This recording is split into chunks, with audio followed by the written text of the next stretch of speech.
Ladies and gentlemen, boys and girls, it's that time once again. I'm of course talking about a brand new episode of Malicious Compliance!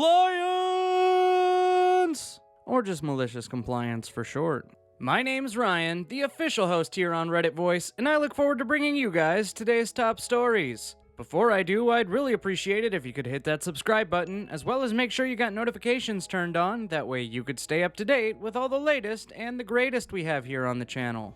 Write an apology to my brother's bullies. Okay, grabs Thesaurus. This one opens a little bit different. It looks like it gives us an edit to start things off. To appease the MMA fans and trained ninjas, I should point out that since I was a child, I have often referred to a wide looping punch as a roundhouse, or roundhouse punch. A haymaker, as many others may call it. Please don't tie yourself up in knots trying to picture some Jackie Chan escapade, and instead, picture a skinny kid flailing his right arm about with great enthusiasm. So as a younger lad, I went to boarding school in the UK. Mine was quite something. Kind of like Hogwarts, without the magic. Now, for the uninitiated, boarding school is basically like prison, but less stabby. Back then, in the late 90s, we were just coming to the end of older kids are in charge, and we were beginning the era of whiny little dickheads mouthing off. Anyway, by this point, I'm a sixth former, 17 to 18-year-old, and my younger brother was in the same house. Boarding house equals prison wing, and a fourth former, 13 to 14-year-old. At boarding school, there's a pecking order, and if you're a fourth former, you're on the poop end of the stick, and beginning of Poop Creek with a paddle that's made of poop. A sixth former tells you to jump. You don't even ask how high. You go for a world record. That being said, I wasn't one of those sixth formers. I had been through the crap as a younger kid, and I'd had the ever-living crap beaten out of me a few times. I'd run dozens of menial errands and faced my own fair share of bullying from my own year, and I'd tell people some of the stories and watch their faces go white. But it's the crucible in which I found my confidence, my nicely balanced F you attitude, and my absolute hatred of bullies. Unfortunately, my brother wasn't rolling with the punches. His housemates were gargantuan twats, but my brother never became comfortable being himself. He always tried to be their friends, and as such, they kept at him. I tried to help, but he always begged me not to. So it went on for the whole year. Nothing bad, compared to the crap I went through. He was never beaten, electrocuted, etc., but it was taking a toll on him. It was grinding him down. He just wanted to be friends, and these cunty wankstangs just kept at him. So it's the second to last day of the year. The last day's usually just a half day, and then the families come and collect us, and my brother's just done. He calls Mom and asks to be picked up a day early. Why endure another 24 hours of inescapable verbal bullying? Well, at some point in the afternoon, my mom walks into the room and says that these fucking ballsacks have continued bullying him in front of my mother. She's in the dorm helping him get his stuff together, and these guys are throwing barbs across the room. Mom's pissed, and now I am too. I've stuck to my word and my brother and kept out of the business, but these mother effers are crossing the line. Not only that, but these kids aren't even from our house. He's come into my home just to F with my brother in front of my mother. So I follow Mom to the dorm. Now the main culprit of the year we'll call Bully 1. He's exactly the kind of bully you'd expect. He's taller and fat, but that prepubescent fat translates to strength at that age. Bully 2 is an almost embarrassing cliche, as in he's the much smaller mouthy type that uses his big buddy to hide behind. They're both from rich Chinese families in Hong Kong. This'll come into play later. So I stride into the dorm and spot Bully 2, the little shit from another house. Before I continue, I feel I should point out that I was far from an intimidating specimen on paper. 150 pounds and a bit of fluff in my face. I'm not some mutant with a hairy back, but like I mentioned, I've faced a fair amount of shit and am not afraid to mix it up.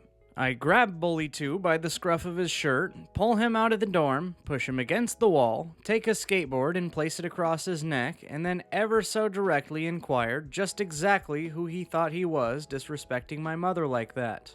Well, Bully 1 wasn't happy about that. Figuring he was almost the same height as me and probably tipping the scales in his favor, he decided to get in my face. A massive no-no as far as the unwritten rule of the school goes. And this motherfucker swings at me. His extra weight meant his hands weren't particularly fast, and I jerked my head to the side, and his knuckle kissed my cheekbone. The other fourth formers actually gasped. I'll never forget that. I touch my cheekbone and calmly ask, "Bully 1, did you just hit me?" "Yeah, I fucking did, and what are you gonna do about it?" I'm glad he asked.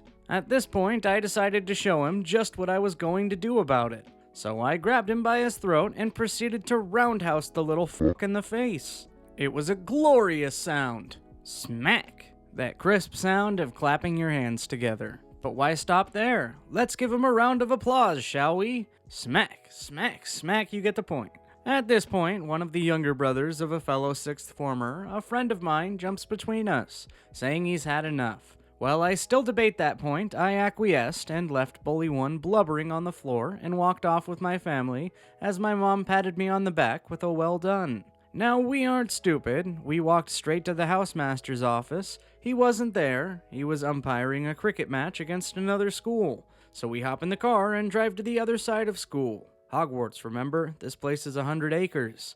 And once there's a break in the game, I stride out onto the pitch and immediately say, "Sir, I just walloped Bully 1 for a bloody good reason." At this point, I can see Bully 1 staggering down to the pitch while being supported by a housemate. He's even put a band-aid on his face, really milking it, but suddenly spots me and my mom talking to his only salvation, and he's rumbled. Now, boarding school isn't necessarily about the rules, it's about justice. So many things get dealt with in school, and you wouldn't believe the shit that never gets back to the parents. They weren't ignorant of the bullying my brother was receiving, but they were going with the whole, "let's see if this works itself out" approach. They wanted us to learn to stick up for ourselves, blah blah blah. However, a sixth former delivering a multitude of roundhouses to a younger boy's face is not something you can hide from parents paying tens of thousands of pounds a year. So, I was let go, but the issue was not done.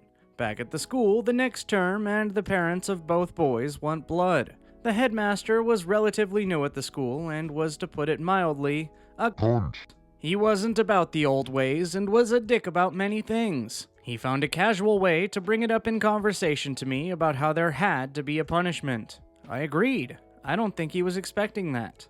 But I continued, "I'm more than willing to accept a week's suspension for what equated to 2 minutes of bullying. If, oh shit, there's an if, you also punish the bullies of my brother, and they were doing it for a year or so. So I guess you'll have to suspend them for a few years." Cue some very British muttering, and it suddenly seems like this is one of those times where it's getting swept under the rug. Clearly not. There must have been some behind-the-scenes negotiations with the parents, because a few weeks later, I was told I would need to write a letter of apology to the parents of Bully 1. Oh, really? Now, as I mentioned, both of these kids were from Hong Kong, but also Chinese. English is not their first language, and their parents' understanding of it was significantly less. The thing about us Brits is, we're really good at sounding like we're saying one thing, while at the same time sinking the knife in with a smile on our face. I decided to follow this instinct with gusto. I sat down with one of my friends and a thesaurus and wrote what I still regard to be one of my finest pieces of work. We deliberately used overcomplicated terms to mask what was in no way whatsoever an apology, but it sounded like one. While it was littered with terms that sounded apologetic, to any native English speaker it was clearly putting 100% of the blame on the shitty little crotch goblin that they produced, while at the same time suggesting if he does it again he'll be getting more of the same. I signed off, and then couldn't resist a postscript. P.S. I do hope Bully 1 didn't suffer any permanent injuries, which of course is fluent British for, "I sincerely hope it fucking hurt when I smacked your son in the face repeatedly." I sealed that envelope like you seal away toxic waste. I couldn't run the risk of the school reading it because I'd be totally rumbled, and placed it on my housemaster's desk. But 2 days later, after lunch roll call, my housemaster singles me out and asks I follow him to his office. Shit. Play it cool. I follow along nonchalantly, and we go to his office. "It's about that letter to Bully 1's parents." Ah, crap, I'm thinking. Oh well, I gave it a good go. But my housemaster continues. I had typed it up for you, and hands me a pristine typed up version of my apology. I just need you to sign it. I look down, it's word for word, and right there, under where I'm supposed to sign, is a postscript just as I wrote it, sitting there all by itself. P.S. I do hope Bully 1 didn't suffer any permanent injuries. You fucking legend! With a smile on my face, I gladly signed the final haymaker and had it sent on its way. Sometimes school isn't about the rules, it's about the justice. Because fuck bullies. Not gonna censor that one. Ma'am, I am the manager. I work at a dental office, and I decided I cannot keep these to myself. So please bear with me and let me give some background before the juicy part starts. Karen. Me. Seems pretty easy. I work as a patient coordinator, and when a patient cracks a tooth or the tooth is severely worn down, a crown must be placed before the tooth cracks down to the root. This is important, but not to the story. And in our office, the permanent crown must be delivered by the doctor that started the process. Each doctor has their way of doing treatment, and we schedule the permanent crown delivery 2 weeks out. Note, my new coworker, whom started in my office a week prior and is not accustomed to the scheduling like we do, accidentally scheduled the patient on a different doctor's date. Here is where the story starts. We called the patient a week prior to her appointment date, then 5 days, then 3, then on the day of her appointment. Each time, no answer, but we did leave voicemails. On the day of her appointment, she walks in. I say, "Hi Karen, have you heard the voicemails we've sent?" I was hoping she did and was just coming in to reschedule. Boy, was I wrong. Oh, and she is a trouble patient, because it's her way or shit hits the highway. No, I don't have time to listen to my voicemails. I'm too busy making money. Oh, because we've called you several times to... Yes, I know you've called, and now I'm here. Oh, okay. We were calling to let you know that we accidentally scheduled you with the wrong doctor, and we needed you to pick a day and time that best suited you on the day he was here. Do you have a time in mind? Karen looked like she was going to start spewing fumes and toxic gas out of every pore of her body. What do you mean you scheduled me on the wrong day? This is a professional workplace, and it must act accordingly. If the doctor's not here, then just call Dr. Blank to get over here and do this tooth. I'm sorry, but unfortunately, Dr. Blank is out of town in another office. He won't be back till... Just call him! It would only take a few minutes. And what's the big deal? Can't this doctor just put the crown on? Sorry, ma'am, but no. Per company policy, the doctors whom started the procedure must be the one to finish it. Let me speak to the manager. I need to speak to her now. I hate those people whom feel they can just demand and receive. The good part is that this particular Karen does not know or even see who my supervisor is. My supervisor is the coolest boss around, but scary when she's having a bad day. She gives me the authority to act as assistant manager when she's not around or able to help at the time. With this particular patient, she allowed me to be firm and direct, but not rude. I said okay, and on my rolling chair spun around 2 times and stood up and said, "Yes, ma'am, I heard there was an issue with your crown delivery. Am I correct?" Karen looked mortified and just realized she made a horrible mistake. Said, Well, "Ma'am, the doctor who started treatment on a tooth must be completed by that same doctor." You know the crown is supposed to last just a few weeks, right, Mr. Idiot? Oh, I'm terribly sorry, ma'am. I did not know you went to dental school. And since you did, you must also know that temporary crowns can last anywhere from 3 weeks, and if taken good care of, up to 3 months without the permanent. Since you know that, that also means that you're also aware my employees did the best they could to get in contact with you to reschedule this day. Well, I'm too busy to listen to voicemails. That is not my or this office's problem. You decided that you didn't need to listen to your multiple voicemails. We did you the favor of getting you seen on this date and this time. We could have easily said to wait to another day, but since we're not overbooked, we squeezed you in our schedule. We could have told you to wait another day in pain because of our schedule, but you are an established patient with us and we wanted to help. See, I am a patient, and that means my word is law. And that means I am in the right. You should have scheduled me on the right day from the start. If you did, none of this would have happened. Ma'am, we are not perfect. We caught our mistake and called you multiple times to let you know ahead of time that we made a mistake and wanted to correct it. We called you several times, but you decided that you did not need to answer your phone or listen to your voicemails. You decided to come in today instead of calling or asking why you were called so many times. So again, let us schedule you on the right day. Well, no, I am no longer your patient. I want my money back now. Okay, well, we're sorry to hear you leave, but before this conversation can continue, I do need you to sign a consent form stating that you're no longer a patient with us. No, I want... Me putting my index finger up. No, once you sign the consent stating that you're no longer a patient with us and I scan it in and put you in your chart, then we will continue this conversation. But make sure you read this consent carefully, down to the very last detail before you actually sign it. Please, keep in mind that cameras are watching and listening our conversation, and you filling out this consent form.